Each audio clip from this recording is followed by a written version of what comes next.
दोस्तों, आपने तो सुना ही होगा कि सुख और दुख एक ही सिक्के के दो पहलू हैं। जिस तरह से सुख हमेशा के लिए नहीं रहता, ठीक उसी प्रकार दुख भी हमेशा के लिए नहीं रहता, और ये परिवर्तन ही इस संसार का नियम है।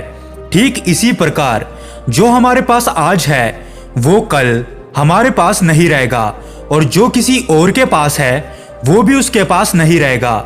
दोस्तों, आज की कहानी इसी पर आधारित है, और आज की इस कहानी से हम यही जानने वाले हैं कि जो कुछ भी आज हमारे पास है उस पर घमंड ना करके हमें अपने जीवन को शांति से जीना चाहिए। एक बार की बात है, किसी नगरी में एक महान राजा रहा करता था। उसके महल में उस राजा के पास किसी भी प्रकार की कोई भी कमी नहीं थी।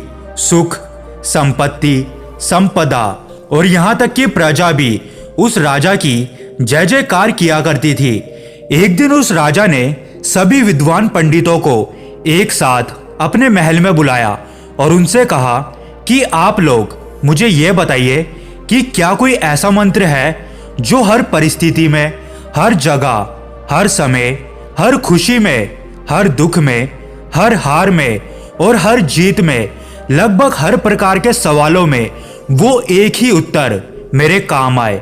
जब आप में से कोई भी मेरे पास उत्तर देने के लिए उपलब्ध नहीं होगा तो उस वक्त वो मंत्र मेरे काम आए और मैं किसी भी परिस्थिति से, किसी भी स्थिति से खुद को बाहर निकाल सकूं।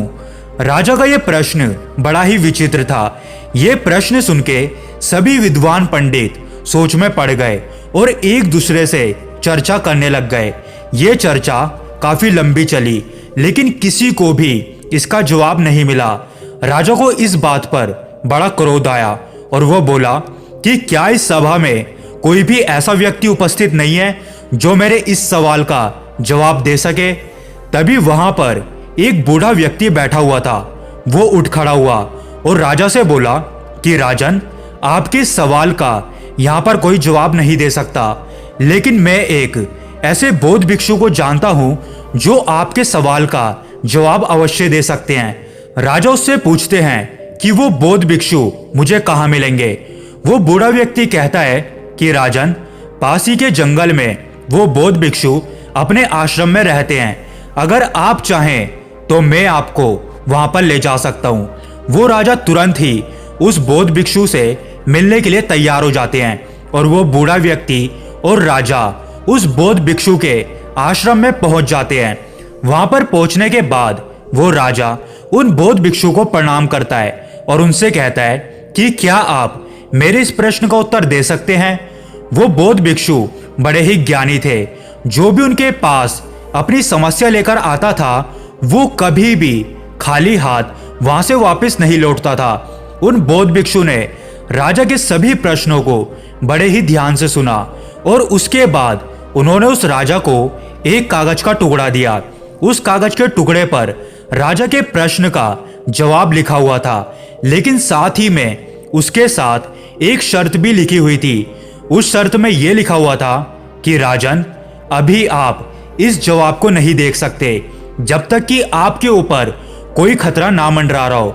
जब आप खुद को अकेला पाएं, जब आपको कोई रास्ता नजर ना आए, जब आप दुविधा में पड़ जाएं और आपको ये लगने लगे कि अब मेरे पास कोई भी उपाय नहीं बचा है, तभी आप इस कागज को खोलकर पढ़ सकते हैं। राजा ने उन बौद्ध भिक्षु को प्रणाम किया और उस कागज को मोड़कर अपनी हीरे की अंगूठी के नीचे दबा दिया। ये सब वो बौद्ध भिक्षु देख रहे थे और ये देखकर वो बौद्ध भिक्षु मुस्कुराने लगे।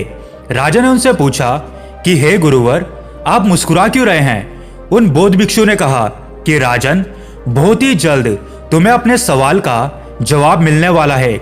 बहुत ही जल्द ऐसी परिस्थिति आने वाली है जब तुम्हें इस कागज की जरूरत पड़ेगी, इसलिए इसे बहुत ही संभाल के रखना। राजा ने उन बौद्ध भिक्षु को प्रणाम किया और वहां से अपने महल में लौट आया।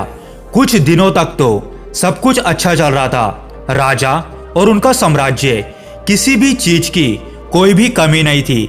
लेकिन एक दिन पड़ोसी राजा ने राजा के राज्य पर हमला कर दिया। राजा और उनकी सेना ने बहुत बहादुरी से लड़ाई की, लेकिन राजा इस लड़ाई को हार गए।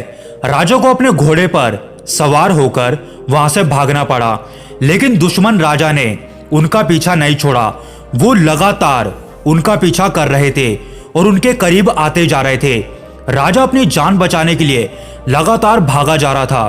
तभी अचानक उसने देखा कि आगे सड़क खत्म हो गई है और आगे खाई है। राजा ने तुरंत अपने घोड़े को रोक दिया। अगर राजा अपने घोड़े को सही समय पर ना रोकता तो उसका अंत निश्चित था।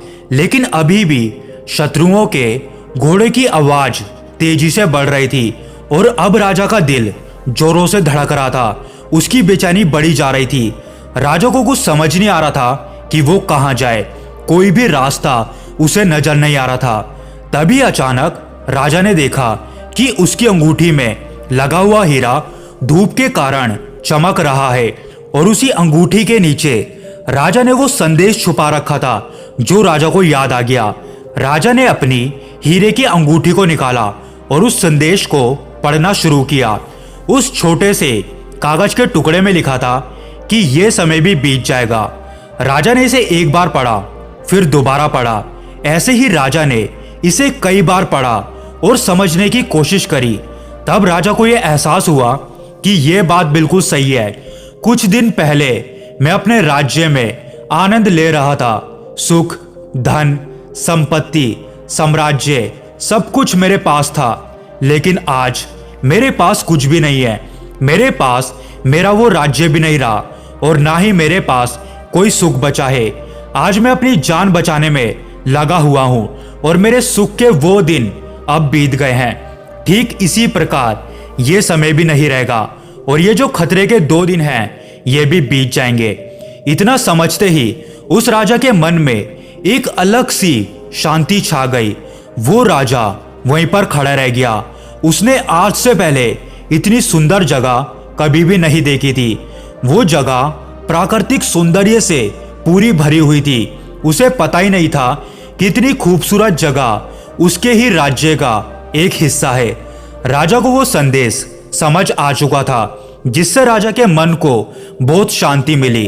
राजा ये भूल गया था कि उनके शत्रु उनका पीछा कर रहे हैं। राजा वहीं पर बैठकर कुछ देर आराम करते हैं। कुछ देर बाद उन्हें यह एहसास हुआ कि उनके पीछे उनके शत्रु लगे हुए हैं जिनके घोड़ों की आवाज धीरे धीरे बढ़ी जा रही थी। लेकिन अब वो आवाज धीरे धीरे कम हो रही थी। ऐसा प्रतीत हो रहा था कि जैसे वो किसी और हिस्से में चले गए हैं और जहां पर वो राजा खड़े हुए थे वहां पर उनका कोई भी शत्रु नहीं पहुंच पाया। वो राजा बड़ा ही बलवान था। उसने कुछ दिन छोटा मोटा काम करके अपना जीवन चलाया, लेकिन राजा ने अभी तक हार नहीं मानी थी। राजा ने अपनी सेना को दोबारा से इकट्ठा किया, उन्हें युद्ध के लिए तैयार किया और अपने शत्रुओं पर आक्रमण कर दिया। इस बार राजा की सेना ने फिर से बहादुरी से लड़ाई की और इस बार राजा ने अपने शत्रुओं को हरा दिया और अपना साम्राज्य उनसे वापस ले लिया। राजा को अब अपना साम्राज्य वापस मिल चुका था और जीत के बाद जब राजा अपने साम्राज्य में लौट रहा था तो पूरी राजधानी में उसका खूब धूमधाम से स्वागत किया जा रहा था। जीत की खुशी मनाई जा रही थी। हर कोई उत्सव मना रहा था। हर घर के लोग राजा के ऊपर फूल बरसा रहे थे। लोग नाच रहे थे, गा रहे थे। तभी अचानक राजा के मन में यह एहसास हुआ कि वो सबसे बलवान राजा है। वो सोचने लगा कि मैं सबसे बहादुर हूं और महान राजाओं में से एक हूं। मुझे हराना संभव नहीं है। इस तरह का स्वागत और सत्कार देखकर राजा के मन में अहंकार उत्पन्न होने लगा। तभी अचानक से राजा की वो अंगूठी धूप में फिर से चमकने लग गई। राजा को फिर से याद आया कि उसके नीचे एक संदेश है। राजा ने उस अंगूठी को निकाला और फिर से उस संदेश को पढ़ा। उस संदेश में लिखा था कि यह समय भी बीत जाएगा। यह पढ़कर राजा बिल्कुल मौन हो गया। उसके मन में फिर से एक शांति सी छा गई। राजा के अंदर जो अहंकार उत्पन्न हुआ था वो भी नष्ट हो गया। उसने सोचा कि यह भी नहीं रहेगा, यह भी बीत जाएगा, मतलब कि यह भी मेरा नहीं है। हार मेरी नहीं थी और यह जीत भी मेरी नहीं है। मैं तो केवल ये सब देखने वाला हूं। सब कुछ समय के साथ ऐसे ही बीत जाता है और हम तो केवल इन सबके साक्षी हैं। हम देखने वाले हैं। ये जीवन आता है और चला जाता है, सुख आता है, सुख भी चला जाता है, दुख आता है, वो भी चला जाता है। ये सब लम्हे यूं ही गुजर जाएंगे, इसलिए मुझे इनका आसक्त नहीं होना चाहिए।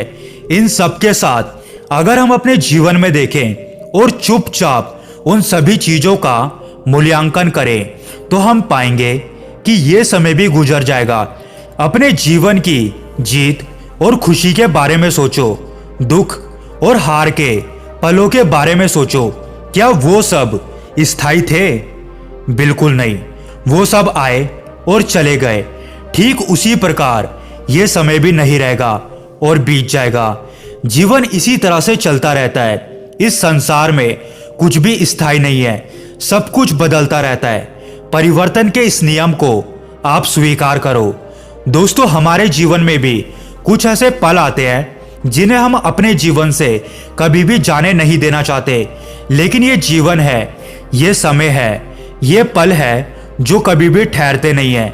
जिस प्रकार हमारे जीवन में सुख आता है और चला जाता है, ठीक उसी प्रकार हमारे जीवन में दुख आता है और वो भी चला जाता है।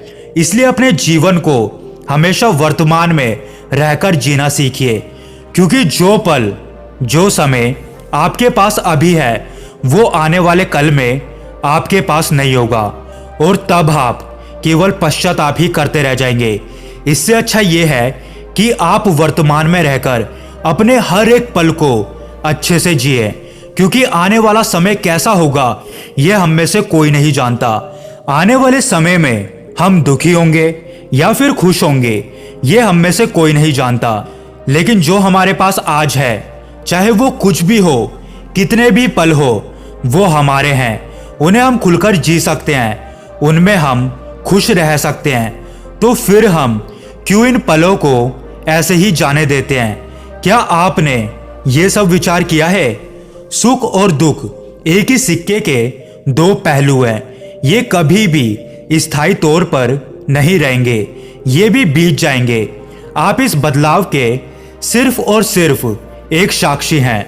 इसका अनुभव करो, इसे समझो और अपने जीवन को खुशी खुशी जियो। और जब कभी भी आपका कोई कठिन समय आपको परेशान कर रहा हो, तो बस एक बात याद रखना कि यह भी ज्यादा समय के लिए नहीं है। इसका भी समय आएगा और किसी ना किसी दिन, किसी ना किसी क्षण यह भी गुजर जाएगा। दोस्तों, उम्मीद करता हूं कि आज की ये वीडियो आपको बहुत पसंद आई होगी। अगर पसंद आई हो तो इसको एक लाइक और चैनल को सब्सक्राइब करके जरूर जाएं।